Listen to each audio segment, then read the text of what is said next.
എഴുത്തുകാരൻ മാനവേന്ദ്രനാഥിന്റെ ഏറ്റവും പുതിയ പുസ്തകമായ നെഹ്റു മുതൽ മോദി വരെ പ്രകാശനം ചെയ്തു. വളാഞ്ചേരി ടൗൺ ഹാളിൽ നടന്ന പ്രൗഢഗംഭീരമായ ചടങ്ങിൽ പ്രമുഖ സാഹിത്യകാരൻ ആലങ്കോട് ലീലാകൃഷ്ണൻ ഷീബ അമീറിന് പുസ്തകം നൽകിയാണ് പ്രകാശനം നിർവഹിച്ചത്. ദേശീയ രാഷ്ട്രീയത്തിലെ വിവിധ ഘട്ടങ്ങളെ വിശകലനം ചെയ്യുന്നതാണ് ലോഗോസ് ബുക്സ് പുറത്തിറക്കിയ ഈ കൃതി. അഡ്വക്കേറ്റ് ടി കെ സൈതാലിക്കുട്ടി അധ്യക്ഷത വഹിച്ച ചടങ്ങിൽ വളാഞ്ചേരി നഗരസഭാ chairperson Haseena Vattoli, vice chairperson K V Unnikrishnan എന്നിവർ മുഖ്യാതിഥികളായിരുന്നു. Ashraf Ambalathingal, Logos Books publication manager Thejaswini, കഥാകൃത്ത് പ്രദീപ് പേരശ്ശന്നൂർ തുടങ്ങിയവർ ചടങ്ങിൽ സംസാരിച്ചു. മലയാളത്തിലെ മുഖ്യധാരാ പത്രങ്ങളിലും വാരികകളിലും ശ്രദ്ധേയമായ നിരവധി ലേഖനങ്ങൾ എഴുതിയിട്ടുള്ള മാനവേന്ദ്രനാഥിന്റെ രണ്ടാമത്തെ പുസ്തകമാണിത്. മുതലാളി ശക്തനാവുന്നു എന്നതായിരുന്നു ഇദ്ദേഹത്തിന്റെ ആദ്യ പുസ്തകം. ചടങ്ങിൽ പേൻ ആൻഡ് പാലിയേറ്റീവ് സംസ്ഥാന സെക്രട്ടറി VPM സാലിഹ് സ്വാഗതം ആശംസിക്കുകയും മാനവേന്ദ്രനാഥ് മറുപടി പ്രസംഗം നടത്തുകയും ചെയ്തു.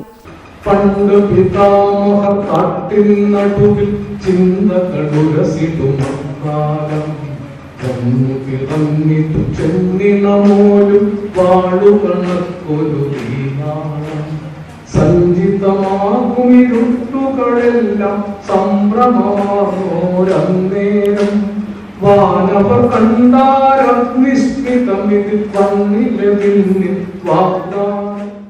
ഈ ചാനൽ ന്യൂസ് വളാഞ്ചേരി.